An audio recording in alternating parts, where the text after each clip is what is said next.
A mother, captured. A baby, her only reason to live. In a hostile camp where every sunrise could be her last, she risks everything to keep him safe. But when the most feared chief in all the territories discovers her, what happens next is something no one, not even her, could have ever imagined. The Texas sun was a hammer, beating down on the scorched plains. For 3 weeks, Sarah Miller had been a ghost, huddled in the corner of a Comanche camp. Her blouse was in tatters, her face a mask of dust and dried tears. 3 weeks since she watched a warrior's lance find her husband, Thomas.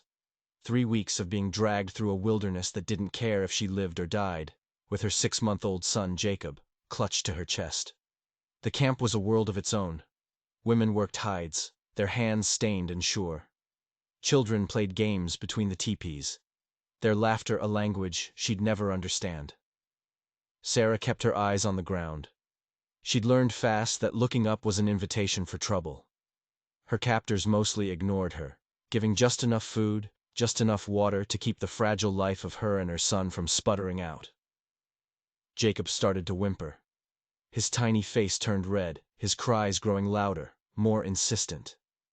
A panic seized Sarah. He was hungry, but feeding him out in the open felt like a death sentence. Her hands trembled as she loosened her torn blouse, trying to be invisible, trying to melt into the dirt. "Hush now, my sweet boy," she whispered, her voice a dry rasp. "We have to be quiet. Mama's here." He latched on, and his cries stopped. For just a second, Sarah closed her eyes. She was back on her porch, in the rocking chair Thomas had made her. She could almost smell his tobacco pipe on the evening air. But a shadow falling over her shattered the memory. A huge, abrupt shadow that blocked out the sun. Standing over her was Chief Nakoa. They called him the Bear. His face was a roadmap of 50 hard summers, his eyes dark and unyielding. And those eyes were fixed on her nursing child. Sarah's heart hammered against her ribs. She curled her body around Jacob, a pathetic shield against the cruelty she was sure was coming. The chief had been away hunting. This was the first time he had seen her. This was the end. "Please," she whispered, the word useless. "Please don't hurt my baby." Nakoa didn't move. He just watched, his expression impossible to read. But as he stared at the tiny baby in her arms, something flickered in his eyes. It wasn't pity. It was something else, something sharper. Recognition, memory. Without a word, he turned and barked an order at a young woman nearby.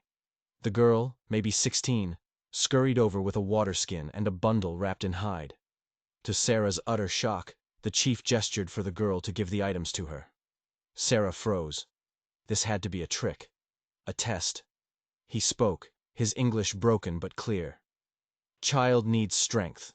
Mother needs strength." Inside the bundle was dried meat and berries. It was a feast. She looked up at him, her mind reeling. "Why?" The chief's face was stone, but his voice held a lifetime of pain. "I too had wife, had son." He pointed to the empty horizon. "White soldiers come, no mercy." He touched his own chest. Nakoa knows heart pain of parent. And then he walked away, leaving Sarah in stunned silence. The young woman who brought the food lingered. "I am Kimmy," she said, her English slow. "I help you." That night, Sarah slept with a full stomach for the first time in weeks. But it wasn't hope she felt. It was a new kind of fear. As she drifted off, she saw again the look in the chief's eyes. It wasn't just memory. It was calculation. And she had the terrifying feeling that she and her son were now pieces in a game she didn't understand.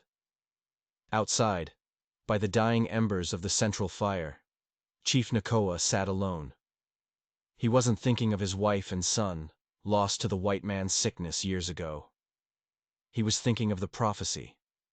An elder had spoken of a woman with sky-colored eyes and a son born of 2 worlds. A son who would carry the spirit of a lost warrior. He had dismissed it as an old woman's ramblings. But now, seeing the white woman and her child, a chilling possibility began to form. The bear was not a man who believed in coincidence. He believed in signs, and he believed in weapons. He looked at Sarah's teepee, his face grim. He had shown her kindness. Now, he would see if she was a blessing from the spirits, or a curse sent by his enemies. The next morning, a deerskin dress lay at the entrance of her teepee. It was a gift from Kimmy, but Sarah knew the order came from the chief. Kimmy helped her dress, showing her how to strap Jacob to her back on a cradleboard. It freed her hands, but it also made her feel like one of them. "Chief says you work," Kimmy explained, leading her to where women were scraping hides. "Work good. Keeps mind from sadness. Or it keeps you too busy to run," Sarah thought. The days turned into a blur of brutal, mind-numbing labor. Her hands, once soft, were now blistered and calloused. She scraped hides until her fingers bled. She gathered firewood until her back screamed. The other women watched her with a mixture of hostility and suspicion. She was an outsider, a ghost in their world. Only Kimmy offered small kindnesses, a shared piece of fruit, a moment of rest. But Sarah always felt the chief's eyes on her. He was watching, waiting, judging. 2 months crawled by. The relentless summer heat gave way to the gold and red of autumn. Jacob was thriving, babbling his first sounds, his chubby cheeks a source of fascination for the other women. He'd smile at anyone, and slowly, the ice around Sarah began to thaw. One morning she was washing hides by the stream, Jacob playing on a blanket nearby. Kimmy was dangling a rabbit's foot charm over him, making him giggle. "He grows strong," Kimmy said, "like Comanche baby." Sarah managed a weak smile. "He's all I have left." Kimmy's expression turned serious. "You think of running?" The question was a physical blow. Sarah looked around, her heart pounding. I have nowhere to go," she stammered. "My home is gone. My husband." Kimmy nodded, her eyes sharp. "Good. Some try. Die in sun, or worse." She leaned closer, her voice a whisper. "Chief Nakoa has protected you. Others wanted to sell you. To the Mexicans." A cold dread washed over Sarah. She was a piece of property, a commodity. The chief's kindness wasn't compassion. It was ownership. He was protecting his investment. But why? What did he want with her and her son? Before she could ask, shouts erupted from the camp. The women scrambled, their faces tense. Kimmy grabbed Jacob and shoved him into Sarah's arms. "Riders coming," she hissed. "Go to your teepee. Stay quiet." Sarah hurried back to her teepee, her world shrinking to the frantic beat of her own heart. Through the flap, she saw 20 riders approaching. Their faces were painted, their horses adorned with feathers and scalps. They were warriors. Chief Nakoa stood in the center of the camp, his face a mask of stone. The leader of the visitors, a younger man with a vicious scar running down his face, dismounted. His eyes swept the camp, greedy and assessing, and then they locked on her teepee. Sarah shrank back into the darkness, pressing Jacob's face to her shoulder. The tension outside was thick enough to choke on. Hours passed. Later, Kimmy slipped into her teepee, her face pale in the firelight. "They are Kiowa," she whispered. "They want to trade for you and the boy. Horses, rifles." Sarah's blood ran cold. "What did the chief say?" Kimmy's eyes met hers. "He said, 'She is not for trade. She belongs to the spirits now.'" That night, Sarah couldn't sleep. The visitors' campfires burned at the edge of their own, a constant menacing presence. What did Nakoa mean? She belongs to the spirits. It wasn't a promise of protection. It sounded like a death sentence. The next morning, as the Kiowa prepared to leave, the scarred leader, Tabe, locked eyes with her across the camp. It wasn't a look of interest. It was a look of promise. A promise that he would be back for what he considered his. As they rode away, Nakoa appeared behind her. "They will return," he said. It wasn't a warning. It was a fact. "Why did you refuse them?" she asked, her voice shaking. "Why keep us?" The chief looked down at Jacob, who was reaching for a loose strand of Sarah's hair. "The boy," he said. "He has the eyes of my son. A spirit reborn." He looked at Sarah, and for the first time, she saw something other than calculation in his gaze. It was a chilling, fervent belief. "You are the mother of the spirit warrior. The prophecy is being fulfilled. You are not a captive, white woman. You are a holy vessel, and I will protect you with the life of every warrior I command." Sarah stared at him, horror dawning in her eyes. She wasn't a person to him. She wasn't even property. She was a religious artifact, a tool to fulfill some ancient prophecy. She was more trapped now than she had ever been before, and she realized with a sickening lurch that Chief Nakoa would never, ever let her go. The journey to the winter grounds was a grueling test. The plains gave way to rolling hills, the air growing colder with each passing day. Sarah learned to ride, to pack, to read the signs of the weather. She was no longer just a captive. She was a member of the tribe, albeit one wrapped in the strange, suffocating blanket of Nakoa's prophecy. The other women treated her differently now, not with hostility, but with a wary reverence she found more unnerving. They would leave small gifts at her teepee, a polished stone, a bundle of herbs. They were offerings. Jacob was the center of it all. The elders would watch him play for hours, whispering among themselves. They saw a future warrior, a leader. Sarah saw her baby, and a growing fear of the life being planned for him. One evening, Kimmy sat with her, mending a moccasin. "The chief teaches you to shoot," she said. It wasn't a question. Sarah looked up from the fire. Nakoa had been taking her out from camp, showing her how to handle a rifle. "He says a holy mother must be able to protect the spirit child," Sarah replied, the words tasting like ash. "That is one reason," Kimmy said, not looking up from her work. "What's the other?" Kimmy paused, then her eyes met Sarah's. "Tabe, the scarred Kiowa.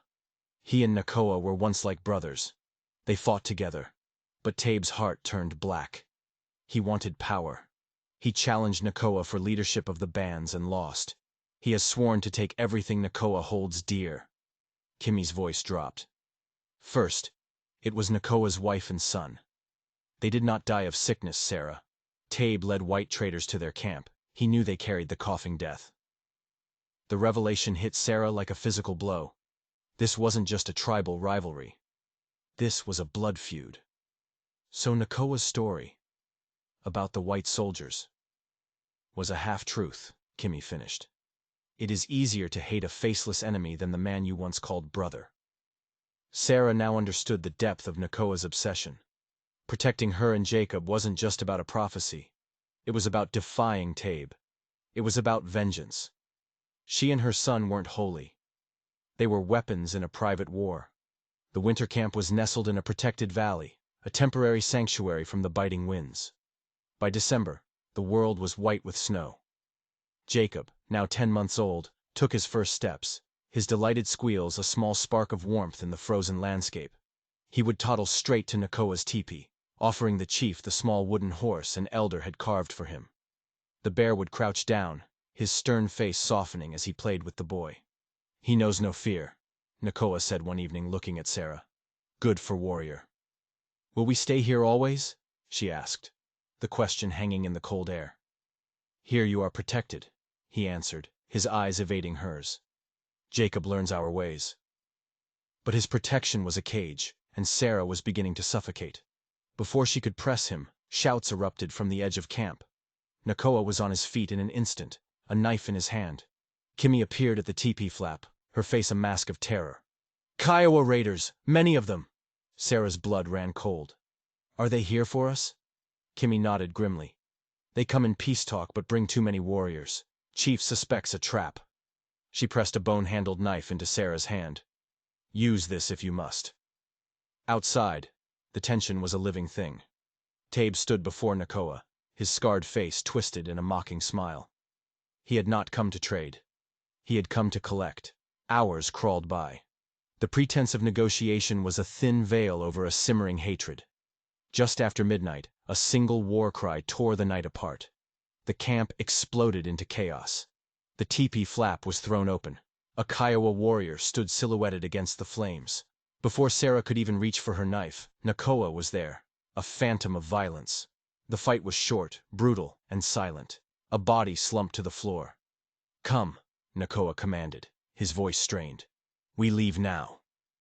He led her through the burning camp to two waiting horses. "Kimmy!" Sarah cried, searching the chaos for her friend. "She helps the others! We meet at the cave! Go!" He lifted her onto the horse and they rode into the freezing darkness, the sounds of battle fading behind them. They reached the regrouping point at dawn, a cave hidden in a rocky hillside. Kimmy was there, her face smudged with soot. A handful of other women and children huddled by a small fire. "They came for you," Kimmy said, her voice raw. "Tabe offered to leave if Nakoa gave you up. When he refused, they attacked." Sarah looked at the chief, who was tending to a deep gash on his shoulder. He had sacrificed his people for them, for his prophecy, for his revenge. The weight of it was crushing. By nightfall, the grim reality had set in. Their camp was gone. Their supplies were lost. And several people, including 3 children, were missing. Taken. Nakoa addressed the survivors. They would go north, to his brother's territory. But first, they would hunt Tabe. They would get their children back. That night, Sarah sat with Nakoa at the mouth of the cave, keeping watch. "Tabe will hunt us," he said. "He wants the boy. He believes the prophecy, too. He thinks by controlling the spirit warrior, he can gain power over all the tribes." So, this was the final piece. It wasn't just about vengeance. It was about power. An arms race, with her son as the ultimate prize. "I won't let him take my son," she vowed, her hand on the knife. Nakoa studied her in the moonlight. "You have a warrior's heart now," he observed. "Not the same woman who came to camp." He was right. The terrified woman from the homestead was dead and buried. In her place was something new, something harder. "Tomorrow we hunt," he said, his voice low. "Find our children. Then we go north." He paused. "You and Jacob are no longer captives. You are Comanche. You are my family now." It was a declaration, an adoption, but it felt like the final lock clicking into place on her cage. Because she knew what family meant to Nakoa. It meant something he would die to protect, and something he would kill to control. The dawn was pale and cold. The small band of survivors prepared to move out. Sarah watched as Jacob toddled over to Nakoa, his arms outstretched. The chief lifted him onto his hip, a strange and terrible image of a family. They were a broken tribe, united by loss and a shared enemy. "Scouts found their trail," Nakoa announced. "They move slow. We will catch them before sunset." He turned to Sarah. "You stay with the children when we attack." Sarah met his gaze. "No," she said, her voice clear and steady. "I can help. My husband taught me to shoot a rifle." Surprise flickered on Nakoa's face, replaced by a grim respect. "So the Holy Mother has claws," he murmured. "Good." Within the hour, they were tracking the Kiowa across the frozen plains. Jacob was left behind with the other children, in the care of an older woman. "Be good, my brave boy," Sarah whispered, kissing his forehead. "Mama will be back." She mounted a horse behind Kimmy, a heavy rifle across her back. This was it. She was no longer a victim. She was a hunter. By mid-afternoon, they found the Kiowa camp in a sheltered ravine. Nakoa's plan was desperate. Their small force would attack from 2 sides, hoping surprise would make up for their lack of numbers. Sarah and Kimmy took a position on a ridge overlooking the camp. Below, Sarah could see the captive children, tied together like animals. Her heart seized. Tabe was there, the scar on his face a livid slash of red. He was inspecting a line of stolen horses, laughing with his warriors. He thought he had won. Nakoa's war cry was the signal. The Comanche warriors charged into the ravine, a wave of fury and grief. The Kiowa scrambled for their weapons, caught completely off guard. "Now!" Kimmy yelled. Sarah raised the rifle, found a target, and fired.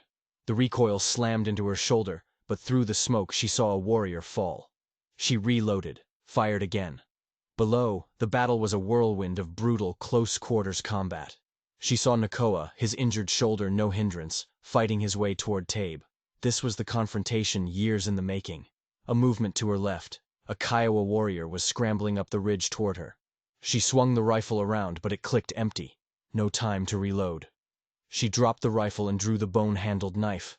He lunged with a spear. She dodged, the point grazing her arm.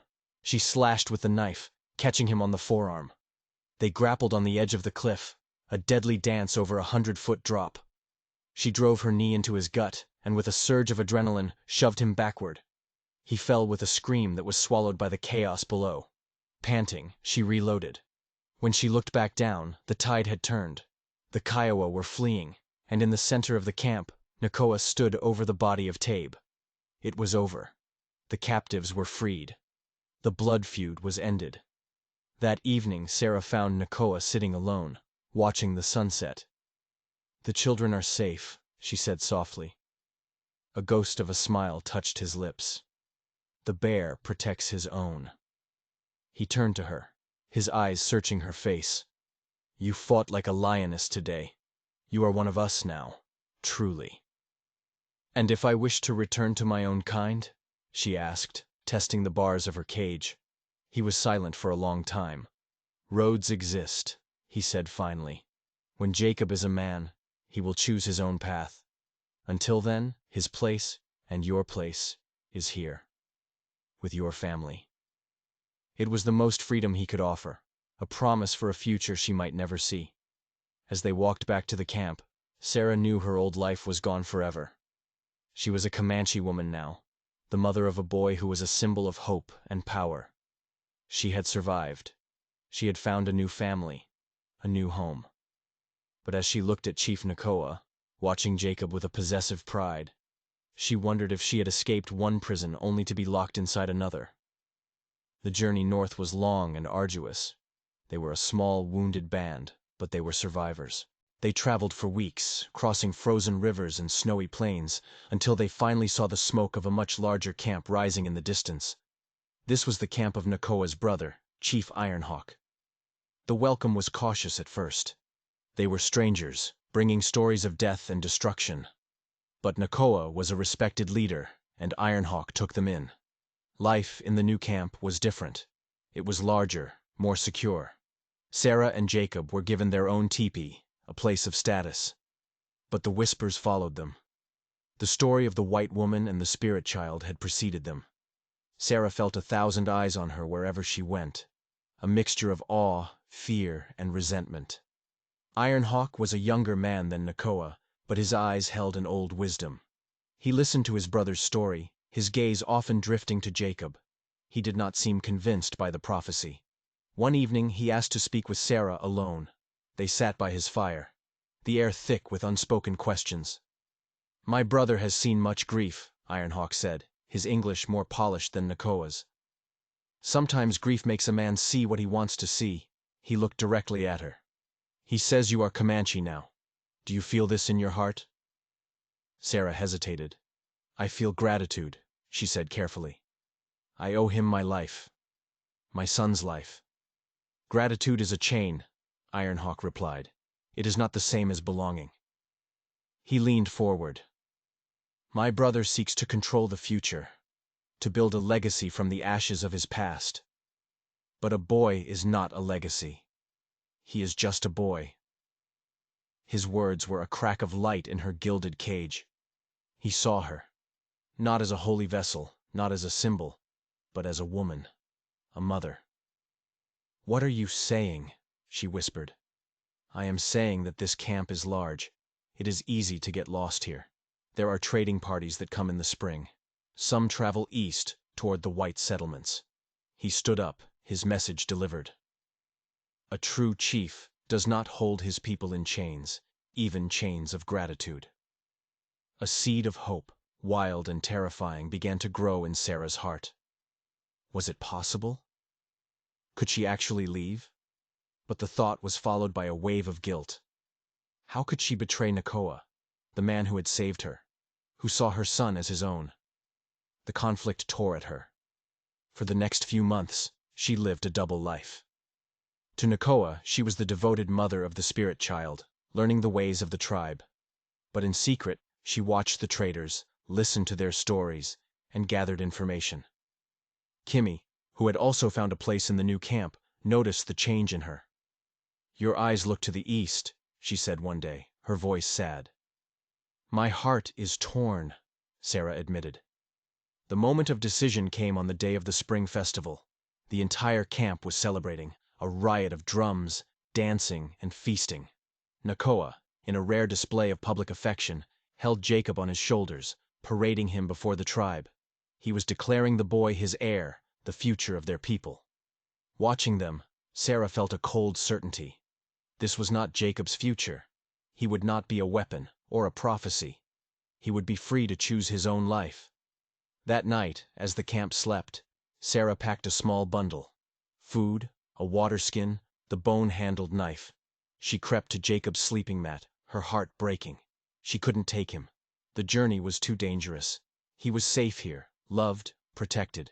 She would go alone, find help, and come back for him. It was a desperate, foolish plan, but it was the only one she had. She kissed his warm forehead, a silent promise on her lips. She was slipping out of the teepee when a figure blocked her path. It was Nakoa. He wasn't angry. His face was a mask of profound sorrow. "You would leave the boy?" he asked, his voice rough with pain. "He is not a prophecy," she whispered, tears streaming down her face. "He is my son." "He is both," Nakoa said, "and I would have protected him with my life." They stood in silence for a long moment. Then, he stepped aside. "Go," he said. "The chains are broken." Sarah stared at him, stunned. "Why?" He looked past her, toward the teepee where Jacob slept. "Because my brother is wise, and because my own son would have wanted his mother to be free." He pressed a small leather pouch into her hand. "There is a trading post 2 days east. This will buy you passage." He turned his back to her then, a proud, broken man, and walked toward the central fire. Sarah ran. She ran through the moonlit plains, not daring to look back, the tears freezing on her cheeks. She traveled for 2 days, guided by the stars and the hope of a new life. She found the trading post, a rough outpost of civilization. The men there looked at her strangely, a white woman in Comanche dress. But the gold Nakoa had given her spoke a universal language. She found a wagon train heading for Missouri and bought her passage. The journey back to the world she had known was a strange dream. The people were loud, the towns were crowded. She was a ghost from another life. She told no one her story. It was too wild, too painful to be believed. She found work as a seamstress in a small town, saving every penny. A year passed. 2. The ache for her son was a constant physical pain. She never stopped planning, never stopped hoping. One day, a group of traders passed through town, their wagons full of furs and hides from the west. She listened to their talk of the tribes. They spoke of a new leader rising among the Comanche, a man called Ironhawk, who sought peace and trade. And they spoke of his brother, Nakoa, the old bear, who lived a quiet life, raising a fair-haired boy as his own son. The boy, they said, was being taught the ways of both the white man and the Comanche. That night, Sarah made her decision. She packed her things, her savings sewn into the hem of her dress. She was not the weak woman who had been captured 4 years ago. She was a survivor. She was a mother. And she was going back. She joined a wagon train heading west, back into the wilderness she had once fled. She didn't know what she would find. She didn't know if Nakoa would let her see Jacob, or if Jacob would even remember her. But she had to try. She had to keep her promise. The journey took months. When she finally reached the territory of Ironhawk's people, she went alone, on foot. She was met by sentries, but she was not afraid. She asked to see Chief Nakoa. They led her to the camp. It had grown, prospered under Ironhawk's leadership. And there, by a stream, she saw him. A boy of 5, with golden hair and his father's blue eyes, laughing as he skipped stones across the water with a tall, aging Comanche warrior. Nakoa. He saw her first. His face, now deeply lined, showed no surprise. Only a weary acceptance. He said something to the boy, who turned and looked at her. He tilted his head, curious. "Mama?" he said. The word, a question. And Sarah's world, which had been broken for so long, finally became whole again. Nakoa did not fight her. He had known this day would come. They spent a week in the camp, Sarah reconnecting with her son, telling him stories of his father, of a world he had never known. She spoke with Nakoa, not as a captive to a chief, but as one parent to another. She saw the love he had for Jacob, and he saw the unshakable bond between a mother and her child. He is of two worlds, Nakoa said on her last day. He must know both. She did not take Jacob away. Instead, she built a new life for herself at the trading post, a day's ride from the camp, a place between two worlds, just like her son. Jacob spent time with her, learning to read and write, learning about his father's people.